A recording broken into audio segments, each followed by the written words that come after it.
Episode 73. Jack Nicklaus has 73 career PGA Tour wins. The decision on Roe v. Wade was made in 1973 in support of women's abortion rights in the US, and the 1973 to 74 bear market resulted in the S&P 500 falling 48%.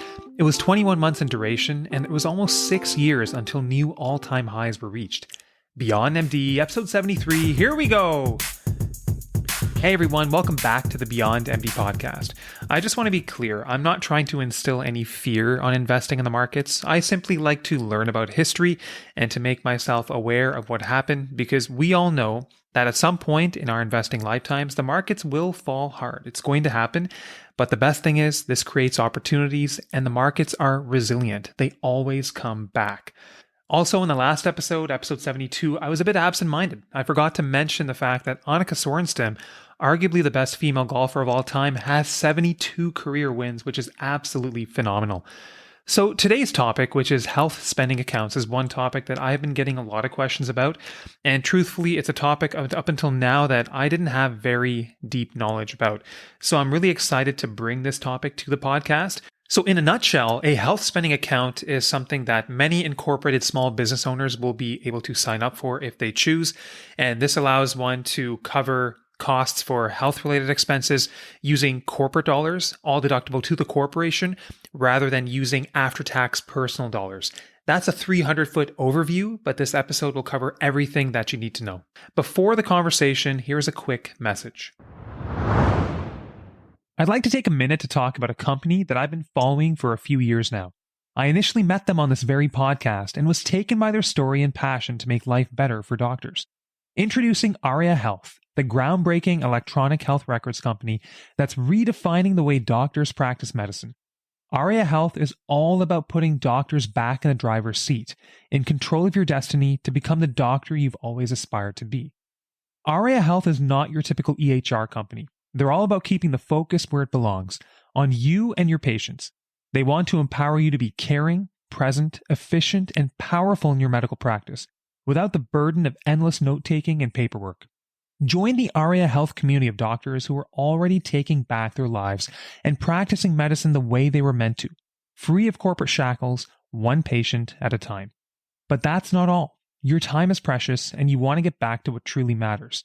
Aria's unique promise is to get you up and running as a new clinic in less than 30 days. And if you're thinking about integrations or migrations, don't worry. Aria can get you set up in less than 2 months so you can seamlessly transition without missing a beat. What sets Aria Health apart is their unwavering commitment to helping doctors thrive and making doctors the heroes of the healthcare story.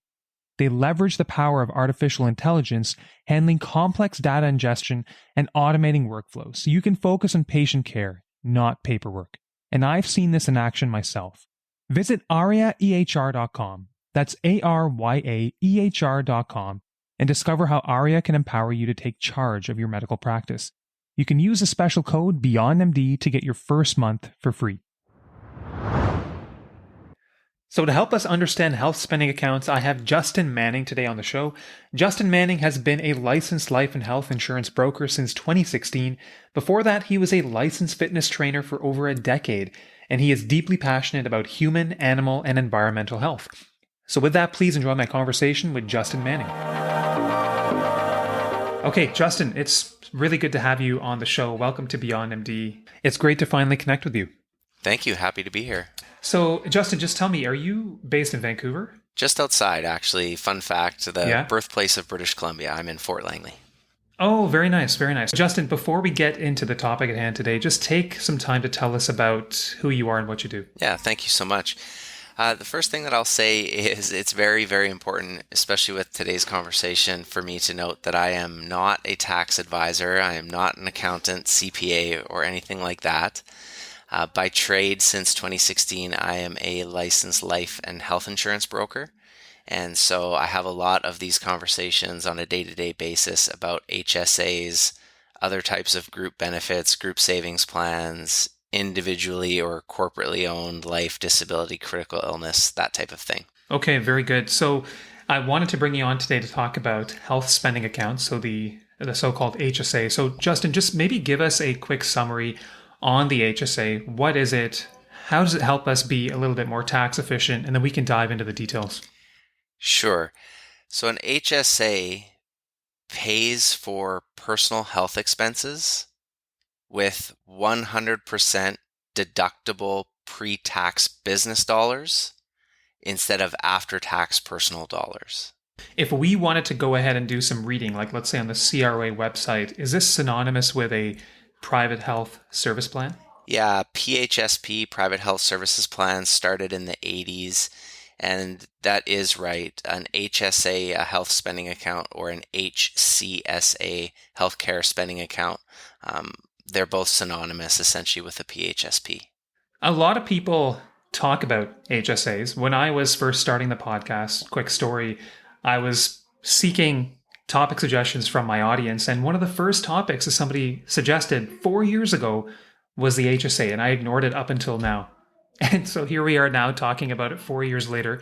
But it seems like a lot of people will speak about this as this is a no-brainer. It's a really good thing to do. But before we get into that, let's talk about eligibility. Like, who is eligible for an HSA? What criteria do we need to meet?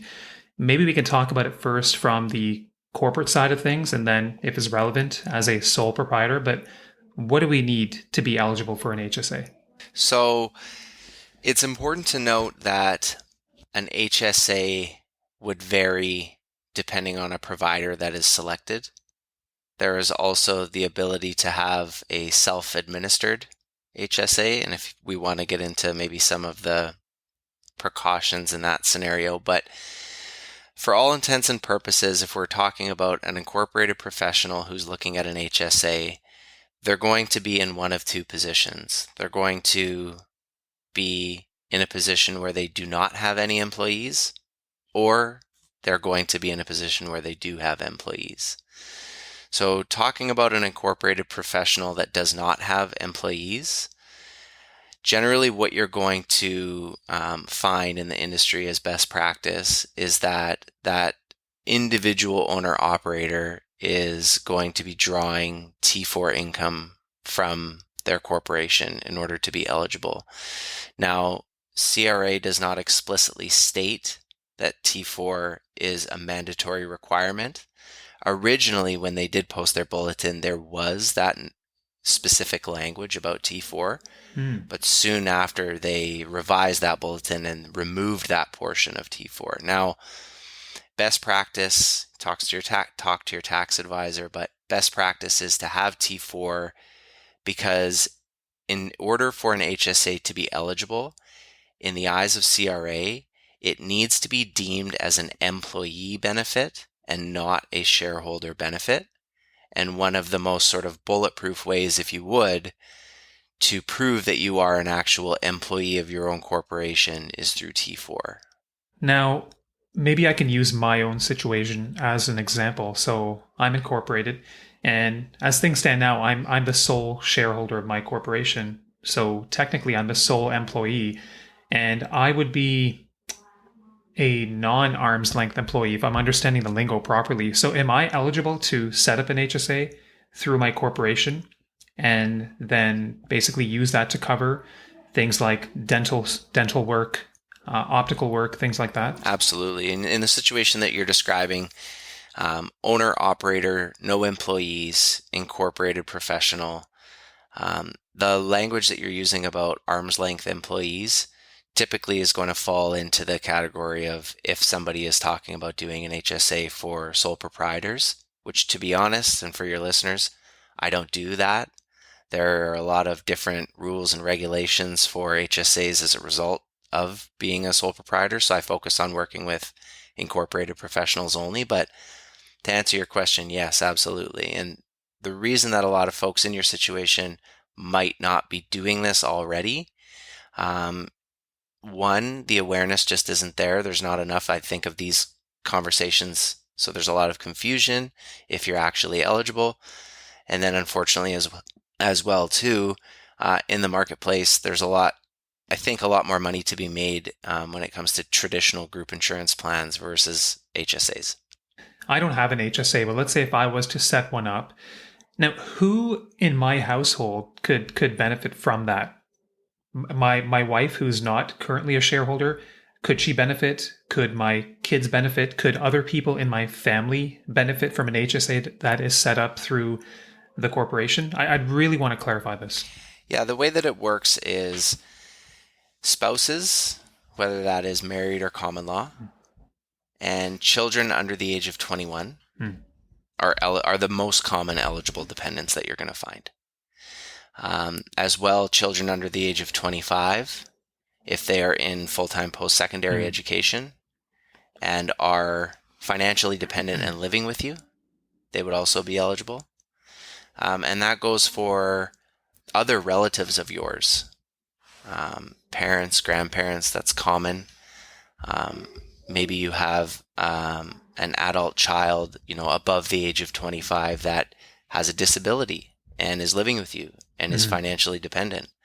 So those types of eligible dependents are there as well. So parents, grandparents, adult children that may, again, like I said, be living with you and are financially dependent on you and are listed on your personal tax return. So from what I'm understanding, Justin, is it safe to say that anyone who is your dependent can take part in this plan? You bet. Now, maybe let's shift gears to some of the key services that are covered. I tried to do some digging. I found some documents by some companies who maybe offer this plan. I also went to the CRA website and I saw a document that was titled Eligible Medical Expenses You Can Claim on Your Tax Return. Does that kind of fall into the services that are generally covered through an HSA? That's exactly right. So all eligible expenses that are covered it's the entire gamut, the entire list that CRA has set out for medical eligible expenses. It's a very long list. And what is eligible under an HSA is generally going to be broader and more comprehensive than you're going to find in a typical workplace or personal insurance plan. An HSA will cover those things, your common dental, massage, prescription medication, anything that's to do with your eyes prescription. So an example would be if you have a personal or workplace insurance plan, it will not cover LASIK eye surgery. Right. It just won't. It will not cover IVF or in vitro fertilization. Whereas another one too is Invisalign. Very rare that you're going to find that covered in a Good to know. But because those are eligible medical expenses on the full list by CRA, those are all eligible inside of an HSA, and other items too. So an individual might be going on a trip to Portugal, for example, and they might buy travel insurance. You can flow that through your HSA. They might be on their own paying for their own type of personal insurance plan or contributing through a workplace plan. Those premiums that they pay can also be claimed through an HSA. Okay, I want to pick away at some of those things. So travel insurance. So interesting. So I recently did go to Portugal, and we were talking a bit about travel insurance. So if I wanted to get travel insurance for my trip, I could do that through an HSA? Yes, you would. We'll get more into, I guess, the workings of how an HSA works. But for all intents and purposes, yes, you would pay for your travel insurance. But like I said right at the beginning, so instead of paying for your travel insurance with after-tax personal money, what you would do is, that's how it starts. So you buy it, and then you claim it through your HSA, and now you have turned it into being paid for with pre-tax corporate money, and now it's 100% write-off to your business. Okay, very interesting. So you mentioned a few other things in there, like IVF. I want to just go through a small list of things that I still have questions about, even after going through some of CRA's documents. So IVF is covered through an HSA.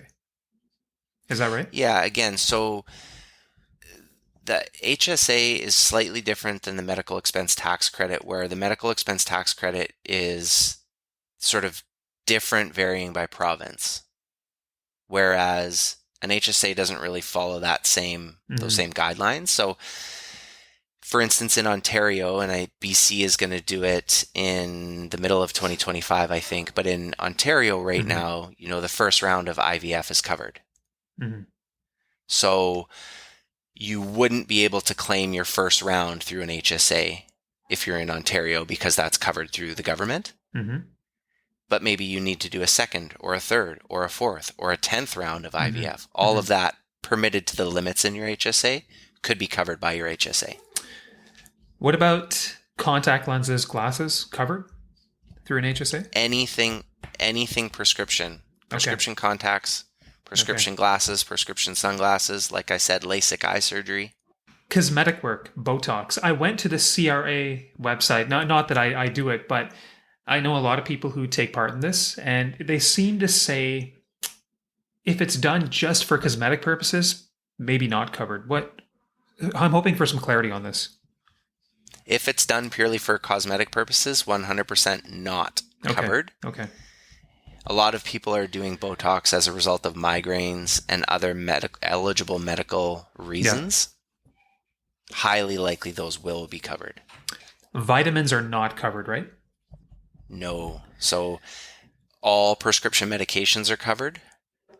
Over-the-counter, non-prescribed, not covered. And you mentioned massages are covered? Yeah, as long as it's done by a registered massage therapist. Okay. So sometimes there's a massage school that might have a student program running, and they're offering $20 massages by students who are not RMTs. Those types of services would not be covered. But as long as it's an RMT, absolutely. And exercise equipment, not covered, right?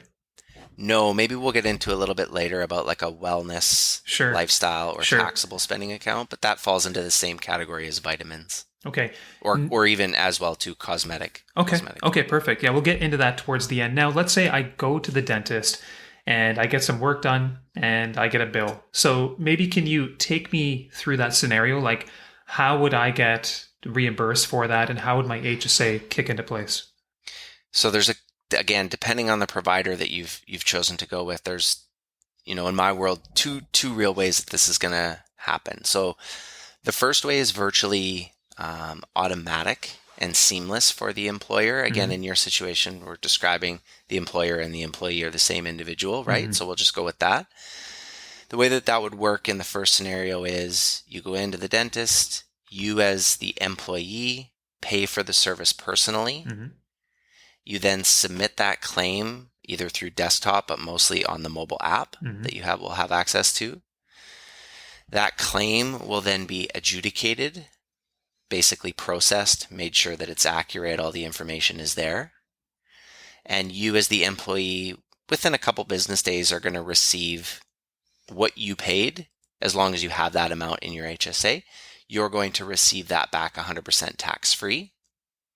And that process that you just did as the employee paying for it and claiming it, once it's adjudicated, would automatically charge your business account for the claim amount, the administration fee, and any applicable provincial taxes. So that's the first way. So very seamless. Simply put, you pay for your service, you submit through the mobile app, you get your money back tax-free, and then you would, whenever you want, log into your business bank account and you would see the deduction. Okay, that sounds pretty straightforward. Now, can I make claims retroactively? Like, let's say I'm going to the dentist tomorrow, but then I set up an HSA a month from now. Can I claim retroactively? So just before I jump into that, I'll just quickly describe the second way that it might work. So the second way, there's a little bit of an added layer. So it would start the same. You as the employee would pay for the service personally and submit the claim. But then you as the employer would need to manually pay the HSA provider the claim amount, the administration fee, and the applicable taxes via online banking. Or it might be automatic if you chose to set your account up as a pre-funded account, and then they would just pull the money there.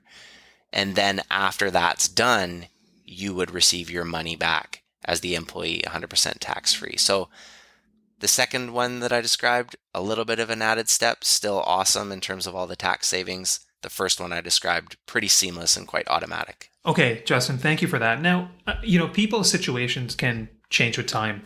we may enter a stage later in life where we need more coverage and we're spending on more things related to our health. So like how much coverage are we allowed or entitled to through an HSA, and does this limit change with time, change with age at all? No, it doesn't limit change with age. It would be great if it did, because to your point, as you age, you might require more, but no, it doesn't. The CRA is not explicit on what maximum levels. Their language is it must be reasonable. And so what you're going to find, sort of best practice industry standard, is no more than about $15,000 per year. Okay. Per person. And say your situation, that would be no employees, 15,000, and that whole 15,000 would be for you and all of your eligible dependents to use sort of as a pot between all of you. Okay. You're also going to find some individuals saying you'd sort of take the T4 income and go no more than 15% of that T4 income as the maximum allowable. And then there's another layer beyond that, which is if you are dealing with the owner, you simply don't take that 15% of T4. You would have to essentially say, in order to arrive at a reasonable amount for an owner, you would basically take what would the salary be for this individual if the owner was going to hire somebody to do the job. Okay. And whatever that salary is, you would essentially go up to no more than 15%. Okay. Okay, that makes... Long story short, $15,000 is sort of the average. Okay, that sounds like a easy to remember, safe number. Now, let's say 1 year I only used $5,000. Can I roll over that money? And let's say I have a year where unexpected things happen. Can I use $25,000 the following year without raising any eyebrows? What's your take on that? Yeah, so when you set up the plan, you're going to, generally speaking, have the choice to allow carryover or rollover or not.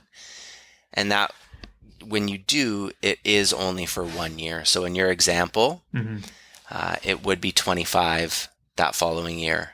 And then if you didn't use, that amount, then it would fall off. So the rollover carryover is only for 1 year at a time. Okay, good to know. Now, maybe we can talk about some ways to customize these plans or to add on features. And maybe this might be a good spot to talk about the wellness spending account, or the WSA. Any useful information is appreciated. So a wellness spending account, otherwise known as a taxable spending account or a lifestyle spending account, from the employer's standpoint, it basically operates the same. All eligible claims that are made become a deduction, 100% deduction to the business. The two biggest differences that we've talked about is what is and is not eligible. So a wellness is essentially everything outside of an eligible medical expense. And because of that, it is a taxable benefit. So in your scenario, for example, let's say that you have an HSA of X amount and you have we'll call it a WSA, wellness spending account, of X amount. And that wellness spending account, you've given yourself $1,000 and you've claimed $1,000. That whole claim amount is now a taxable benefit that you need to include on your personal taxable T4. Versus an HSA, it's a tax-free benefit to the user, to the employee. So one's taxable, one's tax-free. Okay, so where could a WSA be useful then? So if it's a taxable benefit, can you help me just understand why that might be useful for somebody? So when I had an accountant ask me this a couple months ago, he basically said, so what I'm understanding is, what's the difference of me giving somebody $1,000 in a wellness account versus $1,000 annual bonus? Right. And if we're talking about dollars and cents, there's not that big of a difference. It's virtually kind of the same thing. Where wellness accounts are becoming increasingly popular is when a business does have employees and already does have a group insurance plan, already does have a health spending account, already does have a group RRSP, and they're looking for other ways to attract and retain talent, but moreover are looking to carve out a particular type of culture within their organization, because you might give somebody $1,000 bonus, and just as an example, they might say, we're talking about construction workers, nothing against them, of course, but let's say that they're going to spend it on maybe cigarettes or beer, but you want them to take care of their health. You might, instead of giving them a bonus, put it towards a wellness spending account. Gotcha. Yeah, that makes sense. Anything else around customizing a plan to tailor it to one specific situation that we haven't touched on yet? Typical add-ons are going to be emergency travel, medical. You can add optional life insurance, optional critical illness insurance. Some have pet insurance as an add-on. Increased mental health support services as add-ons. That's very, very, very popular. The biggest way to customize a plan, generally speaking, with an HSA is when we are talking about an incorporated professional that does have employees. And how this customization happens is through what's called classing, which means owners are going to get X amount per year. Managers are going to get Y per year. And then all other eligible employees are going to get Z amount per year. So you could create different amounts within different categories or classes. Now, if we are going to go ahead and set one of these up, it's a new topic for a lot of people, Justin. So who are some key providers that we could maybe look to talk to? What are some key questions we can ask? And then cost. Like, this can't be free. I imagine there's got to be some kind of administration fee behind the scenes. So can you give us some guidance on the setup addressing those key parts? Yeah, there are a lot of options. And I think the number one question to ask is sort of on your latter point in terms of what are the fees? And fees are going to come in the form of, to your point, administration fees, setup fees, annual fees, ongoing maintenance fees in terms of costs to add or remove people from the plan. There might be cancellation fees or cancellation penalties. There may be a provider who requires you to, like I said, pre-fund the account, which in today's high interest market could have a bigger negative impact than one might think on the surface. So alternative to a pre-funded account would be looking at a provider that does more of a pay-as-you-go, meaning if you don't use it, you don't pay for anything. So those are some of the questions to ask in terms of costs. I'll give you 3 providers off the top of my head in no particular order. My HSA is one, Easy HSA is another, and then Olympia Benefits is another. And with each of those, there's going to be different setups, different administration fees, different pros and cons, if you would. Okay, Justin, so you mentioned a few providers. You mentioned Olympia, My HSA, and Easy HSA. Maybe you can kind of just give us a quick breakdown of the costs associated with each provider so people can get a bit of an understanding on that. Sure. And again, I'll talk specifically to those who are running a business as the single owner operator, not with employees. So in that sense, we'll start with the first one you mentioned in Olympia. So Olympia offers, this is getting into the nitty gritty, but I think it'll be good for people listening. Olympia offers 3 different plans for single owner operators. They're basic, and then plus and deluxe, I think they call them. So basic is an HSA, no added anything. The next one up is an HSA plus travel insurance. And then I believe the next one up after that is HSA travel insurance and extra sort of virtual mental health services. But we'll just talk about the first one, the basic old HSA. Olympia, for single owner operators, offers a 0% administration fee. And how they do that is because they charge a $249 annual fee. And for that $249 annual fee, the business owner and their family will have $15,000 That's what they give you. It's not a choice. They give you $15,000 of eligible claim room per year for you and your family to use. How Olympia works is make the claim, submit the claim, go into your online banking as the employer, pay the claim from your employer account. Then you, as the individual or your family member or whatnot, are going to receive the tax-free reimbursement back. Easy HSA, no added annual fees or anything, no annual fees or ongoing maintenance fees. They charge a flat 5% administration fee on claims. So your claim is $100, you're going to be paying $105 plus the applicable provincial taxes on top of that. And similarly to Olympia, same process. Make the claim, submit the claim, go into the online banking to pay it, then you or your family member receives that money back tax-free as reimbursement. My HSA, a little bit different.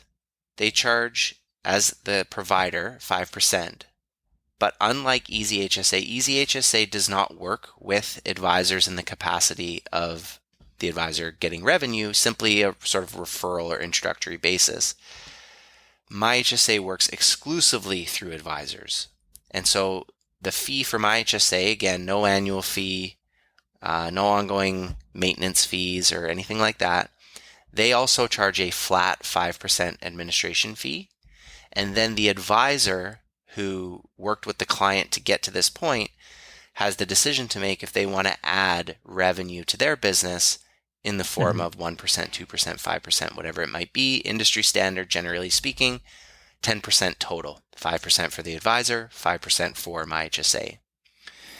Where my HSA is slightly different is it's a lot more automated. So make the claim, submit the claim, and that process will automatically trigger a withdrawal from the company bank account without the employer having to go into online banking and make the payment. It automatically happens on the back end, which will then make sure that the individual, the shareholder, employee is going to receive the reimbursement tax-free. Justin, that is so helpful. So apart from the cost with these plans, are there any cons? Like, are there any situations where you would say, this is probably not a good idea? If you're using a reputable HSA provider, it's quite difficult to really mention any cons, aside from, of course, possibly fraudulent claims, which when you're using an HSA provider, they can spot those things. But where you would find fraudulent claims would be in the sense of like double dipping, maybe making a claim through an insurance plan and the full amount through an insurance plan and through an HSA. So, of course, fraud is fraud, and that could be looked at as a downside. There's not really many cons, to be honest. If somebody does have employees, they might spot a negative intended consequence where they give employees X amount per year, and then they hire somebody and they're eligible, and then they use all of it right away, and then they leave the company. There are ways to mitigate that where you can, instead of giving the full amount right up front, you can kind of drip it out on a semi-annual or a monthly basis. Misuse. Yeah, that was my next question. Like, in your experience, apart from things like double dipping or maybe trying to claim too much, have there been other scenarios where the CRA has come back and said, you know what, we think this HSA is being misused? Yeah, it's really going to come in terms of non-reasonable plan limits. Other misuse would be in the situation where you do have employees, and it's known as anti-selection. So maybe you have employees and you're only offering the HSA to yourself and your favorite employee, but you also have 3 or 4 employees who are in the same role. You would need to offer it to everybody who's within the same sort of class. Right. But I guess back to the question about cons, I forgot to mention in Quebec, it could be looked at as a con. Quebec is unique in that HSAs are treated as a taxable benefit. So that's one thing to look out for if you're in Quebec. And then, like I mentioned too, some of the cons might be looked at as sort of the ongoing maintenance fees that maybe you weren't aware of in the beginning when you sign on with a particular provider. And then I guess another con too possibly is because HSAs, in order to be eligible, they have to have a reasonable level of risk, meaning there needs to be a cap on the amount that's able to be used throughout the year. Mm-hmm. And because they come with a cap or a maximum, there might be some situations where somebody does require a certain type of medication that's very high cost because of a chronic illness or something like that, where maybe an insurance plan could outweigh the benefits of an HSA. I think that's a really important point. Thank you for sharing that. Now, did we miss anything, Justin? Anything really important that we haven't covered yet on HSAs? I just want to make sure we hit all the big points. No, I don't think that. You asked a lot of great questions. We don't know what we don't know. I think you asked this question, and I had to double back, and I think we may have missed it. And I think you were asking about retroactive claims. Yeah. And the short answer is no. It's treated like an insurance plan in the sense that you can't buy house insurance when your house is on fire. So going retroactively, say you started a plan today, and you had your child's braces payment from any time, a day ago or a year ago, and you wanted to make that claim, that's the quickest way to throw up a red flag with CRA and have the whole thing unwound and unnecessary fees and penalties and taxes associated with it. So for all intents and purposes, no backdating. Okay. I didn't ask this. I just thought of this, but there's no need to prove health before you sign up for an HSA, right? No, that's one of the best benefits is it's not insurance. Mm-hmm. And so there is no conversation about pre-existing conditions whatsoever. Okay. There is no conversation about being declined whatsoever. Okay. There isn't even really in the true sense when you're having conversations about benefits, there is really no application. It's how much money do I want to set up for me and or my employees? What type of provider do I want to work with in terms of the fees and everything else? And we're off to the races. Okay, that sounds good. Now, one listener did ask me a question. I thought this might be a good platform to ask it. But for example, we have something called OPIP in Ontario, so OMA Priority Insurance Program. This is offered by Manulife, and it covers dental, drugs, vision, and you can opt in if you want to. But is these provincial plans, are these something that we can be paying for through our corporation, or is it something that typically should be paid for personally? It was a question that was posed to me. I didn't know the answer, so I thought I would just bring it up here. Yeah, again, not as a CPA, but the answer is yes. So you could have your corporation pay for that type of an insurance plan, or you could pay for it personally. Okay. So that's sort of one part to the question. And the second part is, let's say that you are paying for that type of coverage personally, and you then set up an HSA. Like I mentioned earlier, you can take those premiums that you're paying for your own health insurance and claim it as an eligible medical expense through the HSA, permitting that it is for the health and the dental portion of that coverage. Some of these types of plans that you're mentioning offer additional, maybe critical illness or life insurance or disability insurance. You cannot claim those through an HSA, but for the health and the dental, you can. Okay, Justin, as we wrap up, any closing thoughts? It could be on HSAs, it could be on anything else. We connected, I think, several months ago on LinkedIn, and I have to say I've enjoyed following you. It's been good to connect with you, but anything that you wanted to share at all? I think one of the biggest questions or misconceptions is, we'll take your example, right? Owner, operator, incorporated professional, no employees, and you have a workplace group insurance plan for you and your family through your spouse. So a lot of people in your situation would say to me, well, why would I do an HSA? We already have great benefits. My spouse is a teacher or whatever it might be. And it's like, that's amazing. But what a lot of people don't know is an HSA and insurance they're not mutually exclusive. They're used oftentimes in tandem. And so an example would be your spouse's plan covers 80% for your dental. and you're leaving that dentist office paying some form of out-of-pocket expense, you would take that and then put it through your HSA. And again, turn it into a deduction and being paid for through your corporation instead of personally. So all out-of-pocket co-insurance claims that are made through your spouse's plan can be eligible for an HSA.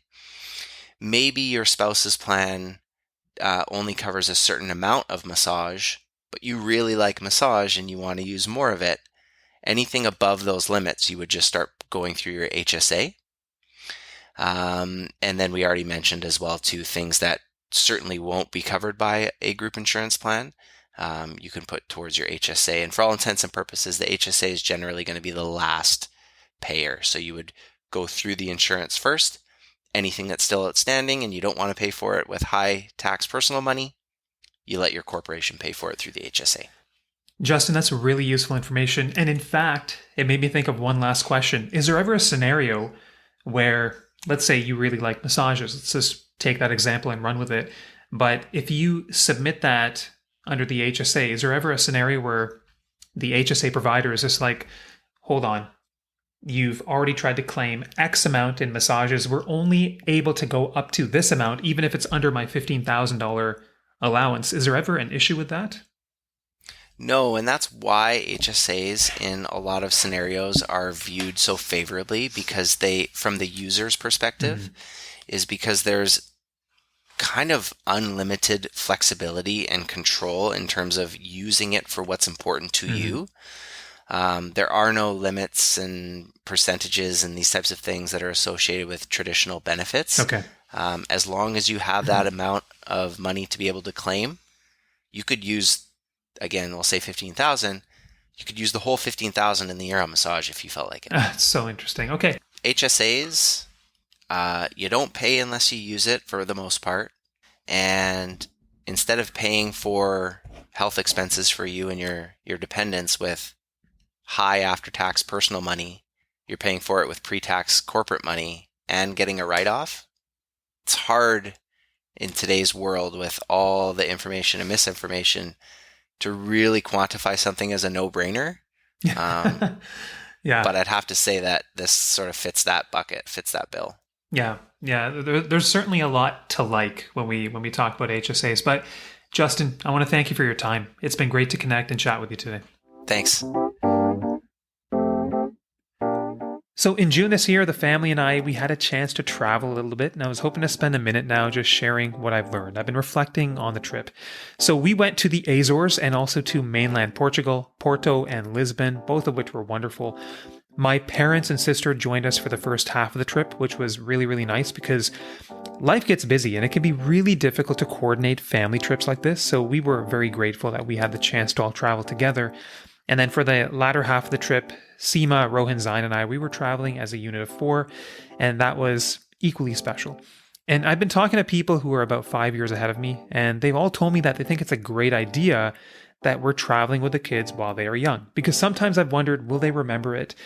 But I think they will. When I look at how excited and how enthusiastic they are, and we're blessed to have kids who are great travelers, they're very open-minded, they love to eat different foods, and so I think that's working out quite well.